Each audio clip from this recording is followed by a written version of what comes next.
Pesawat Smart Air jenis Caravan dengan nomor registrasi PKSNS mendarat darurat di pantai Kaladiri, Nabire, Papua Tengah, Selasa siang. Penumpang berjumlah 13 orang dilaporkan selamat.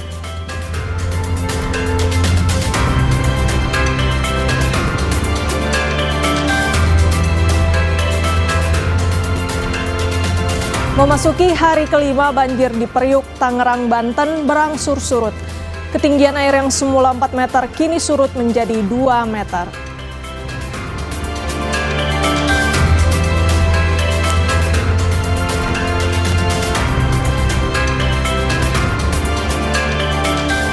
Ratusan siswa SMA di Tomohon, Sulawesi Utara diduga mengalami keracunan usai menyantap makanan bergizi gratis atau MBG.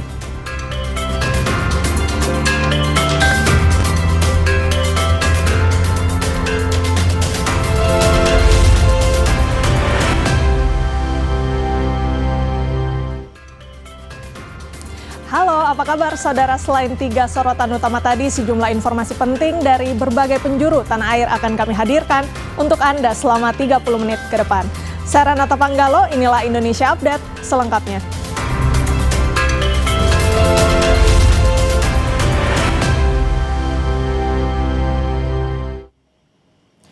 Pesawat Smart Air tipe Cessna dengan nomor registrasi PKSNS mendarat darurat di pantai Kaladiri, Nabire, Papua Tengah pada Selasa siang. Penumpang berjumlah 13 orang dilaporkan selamat.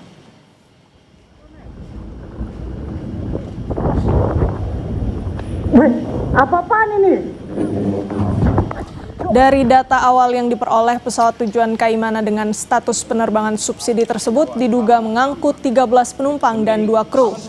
Seluruh penumpang dilaporkan selamat dan saat ini sementara proses evakuasi terhadap badan pesawat dan seluruh penumpang terus dilakukan. Oke, kita foto dan kirim ke Mas Indri ya. Bahasanya pesawat dengan tipe Cessna 208 Caravan dengan register Papa Kilo serial number berserak dengan serial number 208 Bravo strip 2341 mengalami overshoot dan terjebur di laut ya, dengan 13 penumpang atau person on board 13, artinya 11 penumpang dan 2 kru. Melakukan evakuasi sesuai dengan tupoksi kami dan selanjutnya kami bawa ke Rumah Sakit Nabire dalam keadaan basah dan dalam keadaan selamat dan basah penumpangnya. Dan saudara, berikut 13 nama korban yang selamat dari insiden pendaratan darurat pesawat Air tipe Cessna dengan nomor registrasi PKSNS.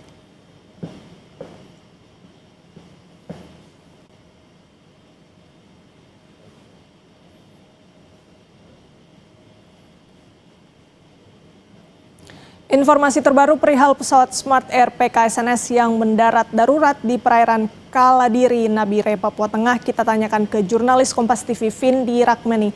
Selamat siang Vindi, bagaimana kronologi pesawat Smart Air PKSNS mendarat darurat dan di mana lokasi persisnya? Ya, selamat sore dan juga selamat sore Renata dan juga saudara. Dapat kami informasikan bahwa sesuai dari data yang kami peroleh dari Badan SAR Biak dan juga Kepolisian Polres Nabire menyebutkan bahwa pesawat Smart Air ini membawa 13 penumpang dari Bandara Baru Nabire dengan tujuan Kabupaten Taimana Hokpak.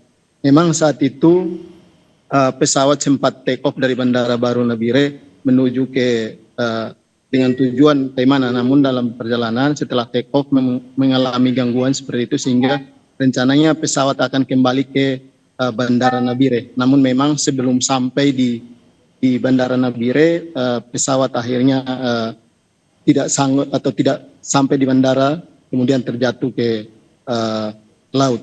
Kemudian dari data yang kami peroleh, jumlah penumpang yang dibawa adalah 13 orang, atau 13 orang dalam pesawat, di mana 11 penumpang dan juga 2 orang kru. Dan dari laporan bahwa semuanya dinyatakan selamat. Renata. Baik, Vindi, ada 13 orang korban dan dinyatakan selamat begitu ya. Namun bagaimana dengan proses evakuasi korban sejauh ini, kondisi mereka sampai saat ini bagaimana? Ya, dari data yang kami dapatkan dari SAR sendiri memang 13 orang yang ada dalam pesawat Smart Air ini dinyatakan selamat tadi, sehingga tadi setelah tim SAR gabungan sudah mengevakuasi 13 orang ini dari tengah laut menuju ke rumah sakit Nabire, dan saat ini 13 orang ini masih menjalani perawatan medis di RSUD Nabire, Renata. Baik, itu kalau soal korban. Lalu bagaimana dengan rencana pengangkatan badan pesawat yang melakukan pendaratan darurat di dalam air tadi? Ya, untuk pesawat sendiri memang tadi dari konfirmasi kami dengan Basarnas juga memang setelah kecelakaan itu pesawat ini sudah ditarik dan dari tengah laut menuju ke pinggir. Dan rencananya untuk mengangkat pesawat ini dibutuhkan alat berat seperti itu, sehingga memang saat ini tim gabungan baik dari SAR kemudian TNI Polri dan pihak bandara juga sementara mengupayakan untuk mengangkat badan pesawat yang masih berada di bibir pantai seperti itu. Tentunya akan dilakukan pada sore ini dengan menggunakan peralatan yang akan disiapkan oleh tim SAR gabungan. Renata. Proses evakuasi dari badan pesawat sedang terus dilakukan dan untuk korban selamat ada 13 orang sedang menjalani perawatan medis. Terima kasih banyak laporan lengkapnya jurnalis Kompas TV Vindi Rakmeni. Informasi selanjutnya, saudara, tabrakan beruntun yang melibatkan mobil, motor, dan toko kelontong terjadi di Sumeneb, Jawa Timur. Sopir mobil diduga mengantuk sehingga kurang fokus saat mengemudi.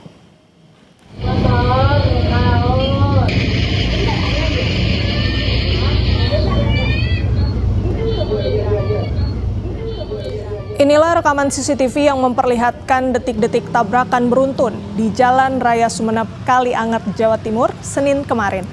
Dalam rekaman CCTV, sebuah mobil terlihat melaju dari arah Kalianget menuju kota Sumeneb.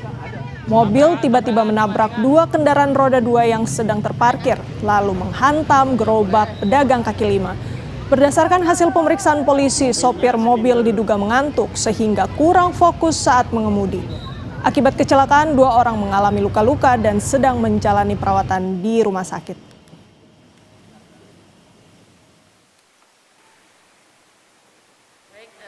Memang benar telah terjadi laka lantas di Desa Marengan yang melibatkan roda 4 maupun roda 2. Dari kejadian tersebut, untuk korban luka-luka ada 2. Saat ini masih dirawat di RSUD Sebulan. Ya, itu dari arah mana ke arah mana? Jadi arah Kalianget, dari arah Kalianget menuju kota. Dugaan sementara ada? Dugaan sementara untuk pengemudi roda 4 ya ngantuk. Informasi lain, warga desa Sekotong Barat, Kecamatan Sekotong, Kabupaten Lombok Barat digegerkan dengan penemuan sesosok mayat dalam kondisi terbakar. Identitas korban hingga kini belum diketahui. Laporan awal diterima setelah seorang remaja setempat mencium bau menyengat dan melihat asap dari tumpukan sampah di lahan kosong saat hendak menuju kebun. Setelah kembali dari kebun dan mengamati lebih dekat, saksi menyadari ada bagian tubuh manusia yang terbakar.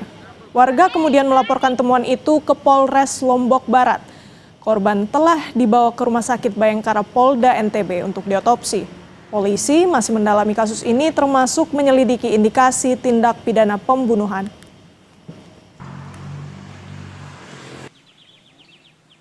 Olah TKP memang dapat beberapa barang di sekitar lokasi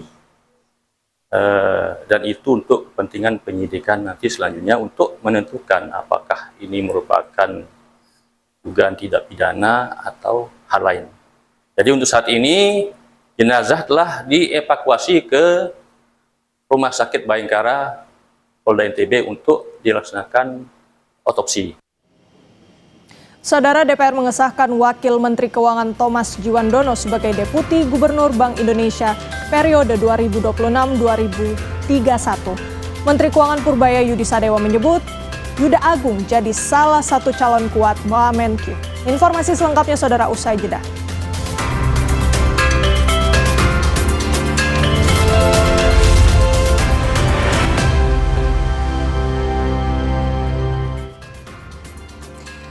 Terima kasih Anda masih di Indonesia Update. Memasuki hari kelima, banjir di Priuk, Tangerang, Banten berangsur surut. Ketinggian air yang semula 4 meter, kini surut menjadi 2 meter.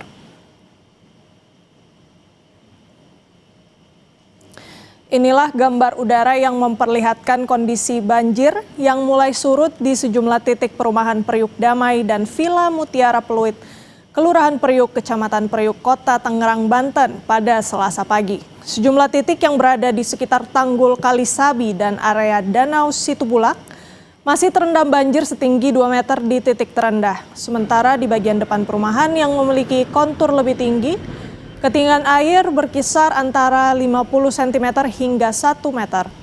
BPBD Kota Tangerang sudah mengerahkan 8 pompa air dan 5 pompa tambahan dari PUPR dan BPBD Kota Tangerang. Sejumlah pengungsi masih bertahan di tempat pengungsian karena hujan masih terjadi.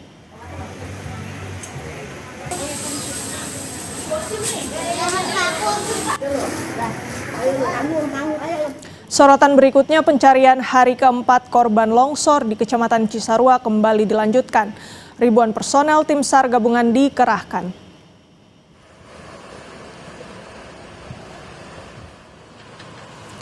Sekitar 1.000 personel tim SAR gabungan dikerahkan pada hari keempat operasi pencarian korban.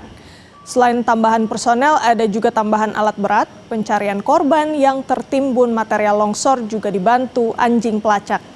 Tim SAR gabungan akan fokus mencari korban di beberapa sektor yang telah ditentukan, termasuk lokasi yang menjadi permukiman padat dan berpotensi ada banyak korban. Sejauh ini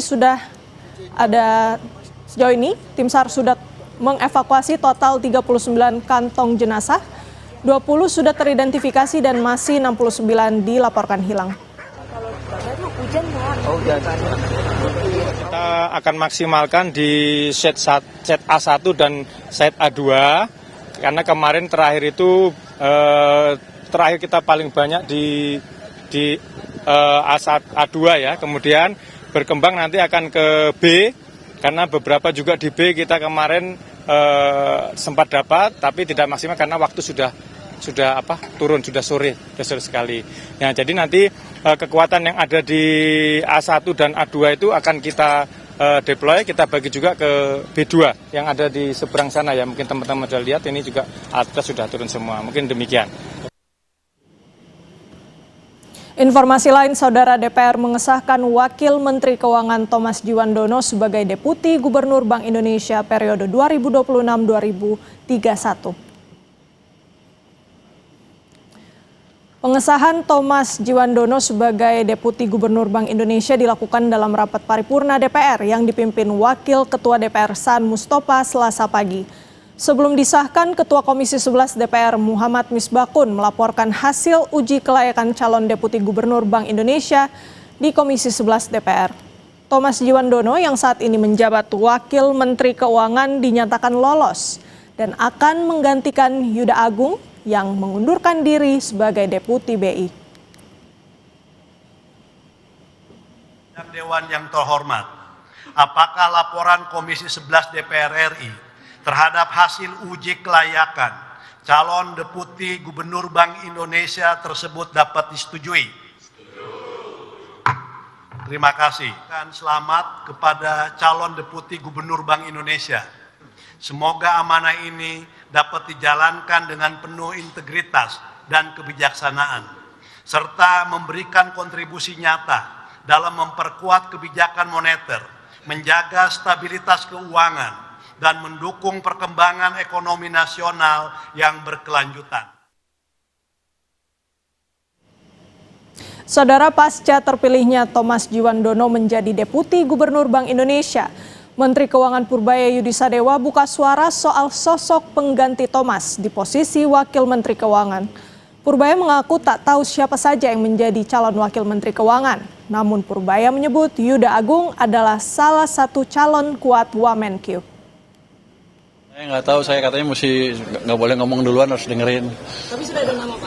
Yang sudah, yang bocoran itu kan yang kita tahu. Betul Pak? Kelihatannya kan saya sudah ketemu dengan beliau dan kelihatannya sih itu salah satu calon yang kuat ya. Pak Juda ya Pak berarti? Ya? Pak Juda. Kelihatannya dia calon yang kuat. Emang ada berapa calon sih Pak? Saya nggak tahu, kan itu di presiden tahu itunya. Saudara, DPR resmi menetapkan Adis Kadir sebagai Hakim Konstitusi terpilih setelah menjalani proses uji kelayakan di DPR. Terpilihnya Adis sebagai Hakim Konstitusi membuat posisi Adis Kadir di kursi pimpinan DPR diganti.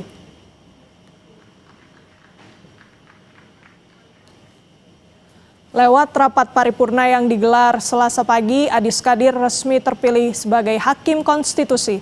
Selanjutnya keputusan DPR tersebut akan dikirimkan ke Presiden Prabowo Subianto untuk tahapan selanjutnya, yakni pelantikan. Sementara posisi Adis Kadir digantikan oleh Sari Yuliati sebagai Wakil Ketua DPR RI fraksi Golkar.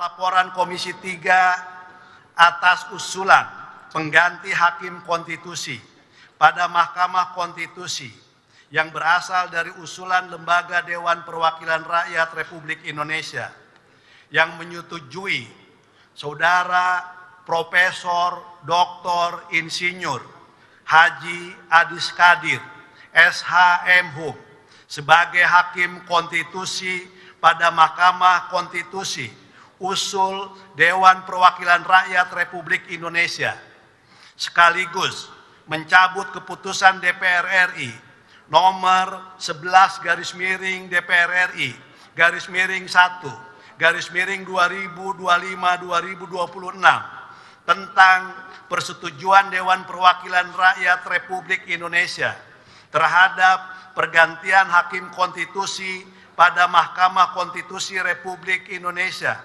yang berasal dari usulan Lembaga Dewan Perwakilan Rakyat Republik Indonesia.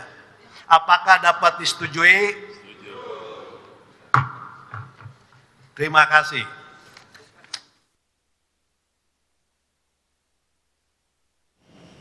Ratusan siswa SMA di Tomohon, Sulawesi Utara diduga mengalami keracunan usai menyantap makanan bergizi gratis atau MBG.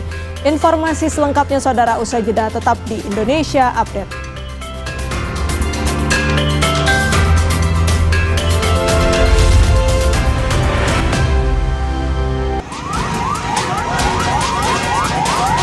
Kebakaran terjadi di Pasar Anditada, Jalan Anditada, Kelurahan Ponjalae, Kecamatan Wara Timur, Kota Palopo, Sulawesi Selatan, Selasa dini hari.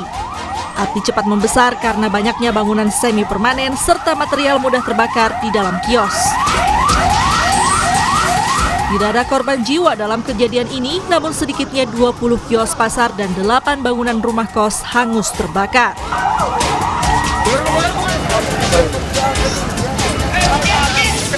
Dua unit bangunan gudang logistik PLN di Kabupaten Ende terbakar.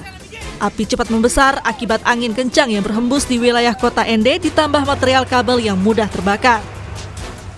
Api baru bisa dipadamkan usai sejumlah unit mobil pemadam kebakaran dan water cannon Polres Ende dikerahkan ke lokasi kejadian. Api diduga berasal dari korsleting kabel yang lapuk.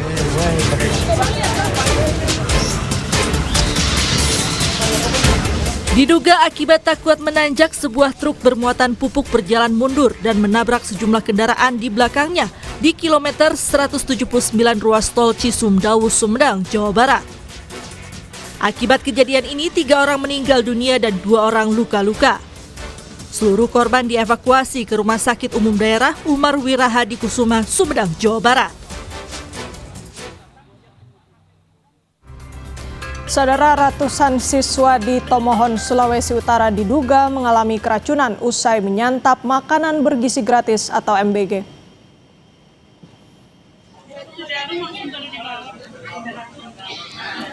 Ratusan siswa dari beberapa sekolah di kota Tomohon terpaksa dilarikan ke rumah sakit Senin malam. Para siswa mengeluh sakit perut, mual dan muntah-muntah usai mengkonsumsi menu MBG.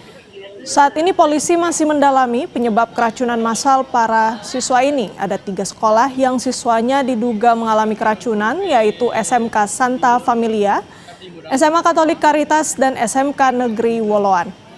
Cuman dapat suruh paksa makin. Sakit perut sama muntah-muntah. Sebelumnya adik dari sekolah mana? SMK Woloan. SMK Woloan. Itu selang berapa jam adik pas makan kok? Pas makan belum berasa loh. Pas pulang sekolah baru. Itu sekitaran jam berapa baru adik merasa muntah-muntah? Sore jam 3 4. Lemak apa itu? Nasi kuning. Nasi kuning. Ya. Itu MBG itu? MBG nasi kuning sama ikan laut.